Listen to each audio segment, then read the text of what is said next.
দীপা আর দেবাশিসের বিয়ের প্রায় 2 মাস কেটে গেল। যেদিনের ঘটনা নিয়ে কাহিনী আরম্ভ হয়েছিল, সেদিন দেবাশিস ফ্যাক্টরি থেকে ফিরে এসে দীপাকে সিনেমায় নিয়ে যেতে চেয়েছিল, কিন্তু দীপা যেতে চায়নি। আমরা গল্পটা সেখান থেকেই ফিরে এলাম, সেখান থেকেই আবার শুরু করি। দেবাশিস পায়ে হেঁটে নৃপতিদের বাড়ির দিকে যেতে যেতে মাঝ রাস্তায় থমকে দাঁড়ালো। তার মনটা তিক্ত হয়েই ছিল। এখন নৃপতিদের বাড়িতে গিয়ে হালকা ঠাট্টা তামাশা, উদ্দেশ্যহীন গল্প গুজব করতে হবে, প্রবালের পিয়ানোর বাজনাও শুনতে হবে, ভাবতেই তার মনটা বিমুখ হয়ে উঠল।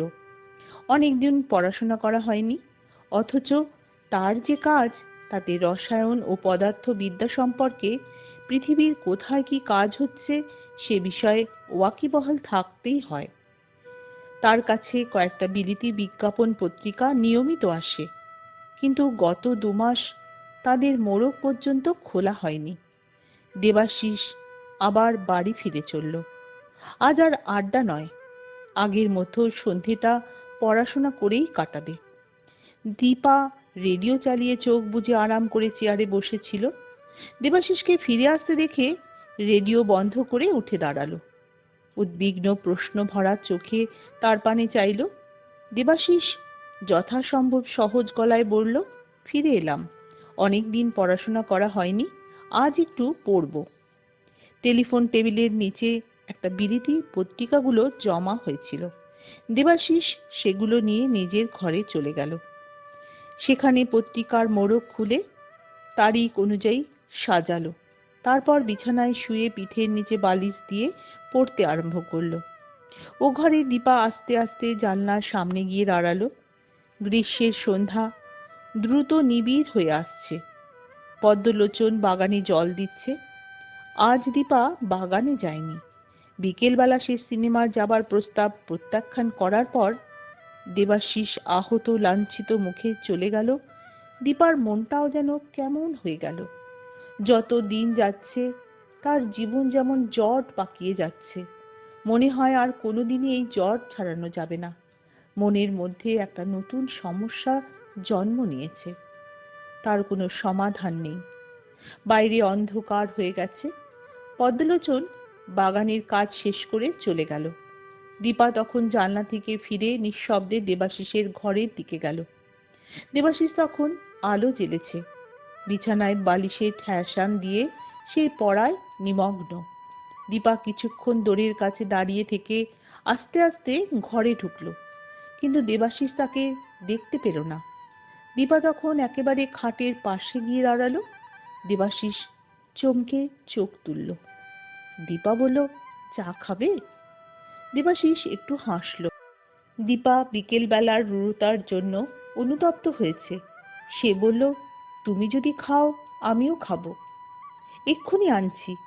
দীপা হরিণীর মতো ছুটে চলে গেল। দেবাশিস কিছুক্ষণ দূরের দিকে চেয়ে থেকে আবার পড়ায় মন দিল। দীপা রান্নাঘরে গিয়ে দেখল নকুল রান্না চড়িয়েছে। সে বলল, নকুল তুমি সরো, আমি চা তৈরি করব। নকুল বলল, চা তৈরি করবে? দাদাবাবু খাবেন বুঝি? তা তুমি কেন করবে বৌদি? আমি করে দিচ্ছি। না, আমি করব, তুমি সরো। নকুল মনে মনে খুশি হলো। আচ্ছা বৌদি, তুমিই করো। নকুলের ছায়াচ্ছন্ন মন অনেকটা পরিষ্কার হলো। এই 2 মাস দেখে শুনে তার ধারণা জন্মেছিল গোড়াতে কোনো কারণে এদের মনের মিল হয়নি, এখন আস্তে আস্তে ঠিক হয়ে আসছে। ঘি আর আগুন একসঙ্গে কতদিন আর ঠান্ডা থাকবে? দীপা চা তৈরি করে ট্রের উপর টিপট, 2টি পেয়ালা প্রভৃতি সাজিয়ে উপরে উঠে গেল। বসবার ঘরে ট্রে রেখে দেবাশিসের দড়ির কাছে এসে বলল, চা এনেছি। দেবাশিস তৎক্ষণাৎ উঠে এসে চায়ের টেবিলে বসল। দীপা চা পেয়ালায় ঢেলে একটি পেয়ালা দেবাশিসের দিকে এগিয়ে দিল। আজ দেবাশিস হঠাৎ ফিরে আসবার পর দীপার শরীরটাও যেন শাসনের বাইরে চলে গেছে। থেকে থেকে বুকের মধ্যে আনচান করে উঠছে, মাথার মধ্যে যেন গোলমাল হয়ে যাচ্ছে, কান্নায় গলা বুজে আসছে। সে কাঁদুনে মেয়ে নয়। এতদিনের দীর্ঘ পরীক্ষার পর পরম দৃঢ়তার সঙ্গে উত্তীর্ণ হয়েছে। তবে আজ তার কি হলো? এক চুমুক চা খেয়ে দেবাশিস বলল, আহা, খাসা চা তৈরি হয়েছে। কে করলো? নকুল? না, আমি। দীপার গলাটা কেঁপে উঠল। মনে হলো শরীরের অস্থি মাংস নরম হয়ে যাচ্ছে। সে আস্তে আস্তে বসে পড়ল। দেবাশিস আর কিছু বলল না, কেবল একটু প্রশংসা সূচক হাসল। দীপা দু চুমুক চা খেয়ে নিজেকে একটু চাঙ্গা করে নিল। তারপর যেন গুনগুনে কথা বলছে এমনি ভাবে বলল, কাল তুমি আমাকে সিনেমা দেখাতে নিয়ে যাবে? দেবাশিস চকিত চোখে তার পানি চাইল। ক্ষণিক নীরব থেকে বলল, তোমার যদি ইচ্ছে না থাকে, আমার মন রাখার জন্য সিনেমা দেখার দরকার নেই। না না, আমি দেখতে চাই। চায়ের পেয়ালা শেষ করে দেবাশিস উঠে দাঁড়ালো। বেশ, তাহলে নিয়ে যাব। দেবাশিস নিজের ঘরে যাবার জন্য পা বাড়িয়েছে, এমন সময় ঘরের কোণে টেলিফোন বাজলো। দীপার বুক আশঙ্কায় ধকধক করে উঠল। কার টেলিফোন? দেবাশিস গিয়ে টেলিফোন ধরলো। হ্যালো। অন্যদিক থেকে কে কথা বলছে, কি কথা বলছে দীপা শুনতে পেল না। কেবল দেবাশিসের কথা একাগ্র হয়ে শুনতে লাগলো। ও, কি খবর?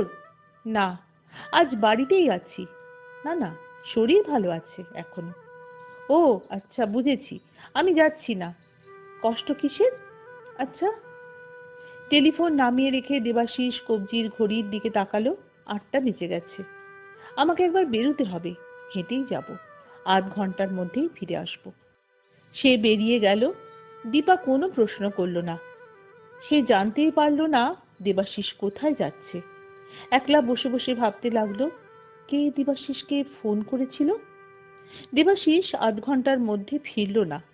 আরো কিছুক্ষণ কেটে গেল। নকুল নিচ থেকে এসে বলল, হ্যাঁ বৌদি, দাদাবাবু কোথায় গেল? কখন ফিরবে? দীপা বলল, তা তো জানি না নকুল, কোথায় যাচ্ছেন বলে যাননি, শুধু বললেন আধ ঘন্টার মধ্যে ফিরব। নকুল বলল, আধ ঘন্টা তো কখন কেটে গেছে, খাবার সময় হলো, কখনো তো এমন দেরি করে না। নকুল চিন্তিতভাবে বিজবিজ করতে করতে নিচে নেমে গেল। একজনের উদ্বেগ অন্যের মনে সঞ্চারিত হয়। দীপার মন উৎকণ্ঠায় ভরে উঠল। নানা রকম বাস্তব অবাস্তব সম্ভাবনা তার মাথার মধ্যে উঁকি ঝুঁকি মারতে লাগলো। 9টা বাজে 5 মিনিট হয়ে গেল। টেলিফোন বেজে উঠতেই দীপা চমকে উঠে দাঁড়ালো। ভয়ে ভয়ে গিয়ে টেলিফোন তুলে কানে ধরলো। ক্ষীণ স্বরে বলল, হ্যালো। অপর প্রান্ত থেকে স্বর এলো, আমি। গলা চিনতে পারছো? দীপার গলার আওয়াজ আরো ক্ষীণ হয়ে গেল। হ্যাঁ। তোমার স্বামী বাড়িতে আছে? না। খবর সব ভালো? হ্যাঁ। তোমার স্বামী কোনো গোলমাল করেনি? না। তুমি যেমন ছিলে তেমনি আছো? হ্যাঁ। আমার নাম কাউকে বলনি তো? না না। মা কালীর নামে দিব্যি করেছো, মনে আছে? আছে। আচ্ছা, আজ এই পর্যন্ত। সাবধানে থেকো, আবার টেলিফোন করব। দীপার মুখ দিয়ে আর কোনো কথা বেরোলো না। সে টেলিফোন রেখে এসে আবার বসলো। মনে হলো তার দেহের সমস্ত প্রাণ শক্তি ফুরিয়ে গেছে। 2 হাতে মুখ ঢেকে সে চেয়ারে বসে পড়ল। 9:30টার সময় নকুল আবার এসে বলল, বৌদি, দাদাবাবু এখনো এলো না? আমার ভালো ঠেকছে না। এই সময় তৃতীয়বার ফোন বাজলো। দীপার মুখ সাদা হয়ে গেল। সে সমস্ত শরীর শক্ত করে উঠে গিয়ে ফোন ধরল। মেয়েলি গলার আওয়াজ শুনল। হ্যালো, এটা কি দেবাশিস ভট্টের বাড়ি? দীপার বুক ধড়ফড় করে উঠল। সে কোনো মতে উচ্চারণ করলো, হ্যাঁ। আপনি কি তার স্ত্রী? হ্যাঁ। দেখুন, আমি হাসপাতাল থেকে বলছি, আপনি একবার আসতে পারবেন? কেন, কি হয়েছে? কি, আপনার স্বামীর একটা অ্যাক্সিডেন্ট হয়েছে, তাকে হাসপাতালে আনা হয়েছে, আপনি চট করে আসুন। দীপার মুখ থেকে বুক ফাটা প্রশ্ন বেরিয়ে এলো, বেঁচে আছেন? হ্যাঁ হ্যাঁ, এই কিছুক্ষণ আগে জ্ঞান এসেছে। আমি এক্ষুনি যাচ্ছি। কোন হাসপাতাল? রাসবিহারী হাসপাতাল, ইমার্জেন্সি ওয়ার্ড। ফোন রেখে দিয়ে দীপা ফিরল। দেখলো নকুল তার পেছনে এসে দাঁড়িয়েছে। নকুল ব্যাকুল চোখে চেয়ে বলল, বৌদি। নকুলের শঙ্কা বিবশ মুখ দেখে দীপা হঠাৎ নিজের হৃদয়টাও দেখতে পেল। আজকের দীপার আরো 2 মাস আগের দীপা নেই, সব ওলট পালট হয়ে গেছে। তার মাথাটা একবার ঘুরে উঠল। তারপর সে দৃঢ়ভাবে নিজেকে সামনে নিয়ে বলল, তোমার দাদা বাবুর অ্যাক্সিডেন্ট হয়েছে, তাকে হাসপাতালে নিয়ে গেছে। নকুল আস্তে আস্তে মেঝের উপর এসে বসে পড়ল। দীপা বলল, না নকুল, এ সময় ভেঙে পড়লে চলবে না, চলো এক্ষুনি আমাদের হাসপাতালে যেতে হবে। দীপা নকুলকে হাত ধরে টেনে দাঁড় করালো। ব্যোমকেশকে নিয়ে রাখাল বাবু যখন হাসপাতালে পৌঁছলেন তখন রাত্রি 10টা। হাসপাতালের দরদালানে লোক কমে গেছে। একপাশে এক বেঞ্চিতে একটি যুবতী শরীর শক্ত করে বসে আছে, তার পায়ের কাছে জুবুথুবু হয়ে বসে আছে একটি বুড়ো চাকর। যুবতীর চোখে বিভীষিকাময় সম্ভাবনার আতঙ্ক। একটি নার্স ব্যোমকেশকে দেখে এগিয়ে এলো। রাখাল বাবু বললেন, থানা থেকে আসছি, আসুন। নার্স তাদের ভেতরে নিয়ে গিয়ে একটি ঘরে বসালো। বলল, একটু বসুন, ডাক্তার গুপ্ত আপনাদের জন্যই অপেক্ষা করছেন। নার্স চলে গেল। অল্পক্ষণ পরে ডাক্তার গুপ্ত এলেন। রাখালবাবু নিজের এবং ব্যোমকেশের পরিচয় দিলে ডাক্তার হেসে বললেন, আরে মশাই, আজ দেখছি অসাধারণ ঘটনার দিন। ব্যোমকেশ বাবুর সঙ্গে পরিচয় হলো। বসুন বসুন। 3 জন বসলেন। রাখালবাবু বললেন, ব্যাপার কি বলুন দেখি। ডাক্তার গুপ্ত বললেন, আরে মশাই, আশ্চর্য ব্যাপার, অভাবনীয় ঘটনা। আমার 20 বছর ডাক্তারি করছি, এমন প্রকৃতি বিরুদ্ধ ব্যাপার দেখিনি। অবশ্য ডাক্তারি কেতাবে 2-4টে উদাহরণ পাওয়া যায়, কিন্তু সচক্ষে দেখা কোটিকে গুটিক মেলে। ব্যোমকেশ হেসে বললেন, রহস্য নিয়েই আমার কারবার। আপনি আমাকেও অবাক করে দিয়েছেন। মনে হচ্ছে একটা মনের মতো রহস্য এতদিনে পাওয়া গেছে। আপনি গোড়া থেকে সব কথা বলুন। ডাক্তার বললেন, বেশ, তাই বলছি। আজ রাত্রি 8:30টার সময় 3টি ছোকরা একজন অজ্ঞান লোককে ট্যাক্সিতে করে নিয়ে এখানে এলো। তারা রবীন্দ্র সরোবরে বেড়াতে গিয়েছিল। দেখলো একটি গাছের তলায় বেঞ্চির পাশে মানুষটি পড়ে আছে। দেশলাই জেলে মানুষটিকে দেখলো, তার পিঠের বাঁ দিকে সজারুর কাঁটা বিঁধে আছে। লোকটি কিন্তু মরেনি, অজ্ঞান হয়ে পড়েছে। ওদের মধ্যে একজন লোকটিকে চিনতে পারল, তাদের ফ্যাক্টরির মালিক দেবাশিস ভট্ট। তখন তারা তাকে হাসপাতালে নিয়ে এলো। ছোকরাটাকে টেবিলে শুইয়ে পরীক্ষা করলাম। সজারুর কাঁটা দিয়ে হত্যা করার কথাই সবাই জানে। আমি ভাবলাম এক্ষেত্রে কাঁটা বিঁধে বোধহয় হাড় পর্যন্ত পৌঁছায়নি, কিন্তু হার্ট পরীক্ষা করতে গিয়ে দেখি অবাক কাণ্ড, হার্ট নেই। তারপর বুকের ডান দিকে হার্ট খুঁজে পেলাম। প্রকৃতির খেয়ালে ছোকরার ডান দিকে হার্ট নিয়ে জন্মেছে। সজারুর কাঁটা হার্টকে বিঁধতে পারেনি বটে, কিন্তু বাঁ দিকের ফুসফুসে বিঁধেছে। সেটাও কম নয়। যতক্ষণ কাঁটা বিঁধে আছে ততক্ষণ রক্তক্ষরণ হচ্ছে না, কিন্তু কাঁটা বার করলেই ফুসফুসের মধ্যে থেকে রক্তপাত হয়ে মৃত্যু হতে পারে। যাই হোক, খুব সাবধানে পিঠ থেকে কাঁটা বার করলাম। 6 ইঞ্চির লম্বা কাঁটা, তার 2 ইঞ্চি বাইরে বেরিয়েছিল, বাকিটা সোজা ফুসফুসের মধ্যেই ঢুকেছিল। এই দেখুন, এই কাঁটা। ডাক্তার পকেট থেকে একটা সজারুর কাঁটা বের করে ব্যোমকেশের হাতে দিলেন। সজারুর কাঁটা অনেকেই দেখেছেন, সবিস্তারে বর্ণনার প্রয়োজন নেই। এই কাঁটাটি নরুনের মতো সরু, কাঁচের কাঠির মতো অনমনীয়। মারাত্মক অস্ত্রটি ঘুরিয়ে ফিরিয়ে দেখে ব্যোমকেশ রাখাল বাবুর হাতে দিয়ে বলল, তারপর বলুন। ডাক্তার বলল, কাঁটা বার করলাম। ছোকরার বলা ভালো, ফুসফুসের মধ্যে রক্তপাত হলো না। কিছুক্ষণ পর জ্ঞান হলো। নিজের ঠিকানা ও ফোন নাম্বার দিয়ে স্ত্রীর কাছে খবর পাঠাতে বলল।